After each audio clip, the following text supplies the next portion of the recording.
Hi అండి. Welcome to పోలిసిటీ sisters. ఈరోజు మనం బ్రొకోలీ టిక్కా తయారు చేసుకుంటున్నామండి. దానికి కావాల్సింది చూసారండి, బ్రొకోలీ అండి. ఎంత ప్యాకింగ్తో ఎంత నీట్గా ఉందంటే చాలా బాగుందండి. దీంట్లో క్యాలరీస్ కూడా చాలా తక్కువ క్యాలరీస్ ఉంటాయి. 34 క్యాలరీస్ ఉంటాయండి. ఈ ఒక్క బంచ్ లాగా ఉంది చూసారు, ఎంత బాగుందో అసలు. చూడటానికి కూడా కలర్ఫుల్గా భలే ఉందండి. దీంట్లో పొటాషియం అన్నీ బాగుంటాయండి, రిచ్ క్యాలరీస్ ఉంటాయి. దీంట్లో కాల్షియము, విటమిన్ సి అన్నీ చాలా బాగుంటాయండి. వీటిని ఇలా మనం చిన్న చిన్న క్యాలీఫ్లవర్ లాగా తీసుకోవాలండి. అట్లా వస్తే నేను సన్నగా చేయడానికి కొంచెం కష్టమైంది, అందుకని చాపర్లో వేసాను. ఎంత చక్కగా వచ్చిందండి, సన్నగా వచ్చే భలే ఉందండి. చాపర్లోనే ఈజీగా అయిపోతుంది. నెక్స్ట్ ఉల్లిపాయలు వేసానండి. ఉల్లిపాయలు కూడా చాపర్లోనే వేసాను. అవి కూడా సన్నగా కట్ చేసుకొని వేసుకుంటే చాలా టేస్ట్ ఉంటాయండి ఉల్లిపాయలు. బ్రొకోలీ వేసాం కదా, తర్వాత నెక్స్ట్ ఉల్లిపాయలు వేసేసామండి. ఇప్పుడు పచ్చిమిర్చి ఎక్కువ జస్ట్ వేసామని 2 మిరపకాయలు చాలండి. పిల్లలు ఉంటే అది కూడా వేయకండి. ఉల్లిపాయ, మిరపకాయలు, ధనియాల పొడి కొంచెము, జీలకర్ర పొడి, సాల్ట్ కొంచెం వేసాం కదండి, కారము, గరం మసాలా, ఓరిగానో మనం పిజ్జాలో వేస్తాం కదండి అదండి, అల్లం వెల్లుల్లి పేస్టు 1 స్పూను, కొంచెం శనగపిండి 2 స్పూన్లు వేస్తే సరిపోతుంది. బొంబాయి రవ్వ మాత్రం క్వాంటిటీ ఒక 5-6 స్పూన్స్ తీసుకోండి.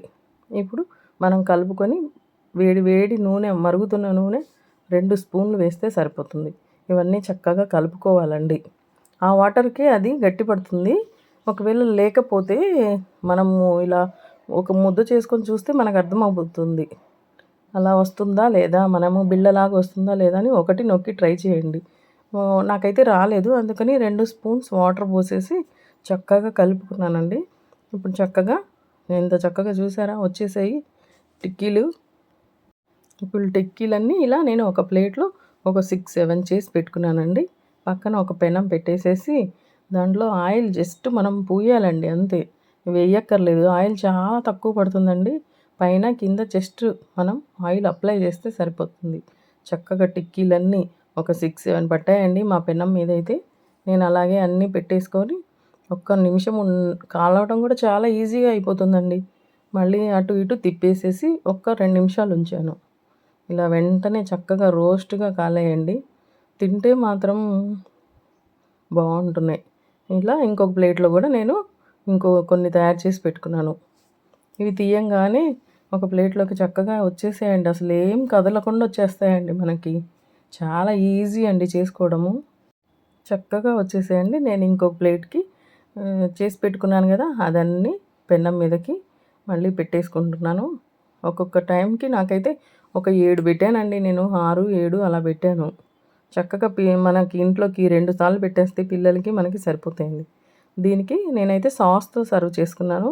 మైనీస్ ఉన్నా చాలా బాగుంటుందండి. మైనీస్ కానీ సాస్ కానీ ఏదైనా పెట్టేసుకోండి. కానీ సూపర్ టేస్టీగా భలే ఉన్నాయండి. మనం సేమ్ రెస్టారెంట్ స్టైల్లో ఉందండి. Okay friends, bye.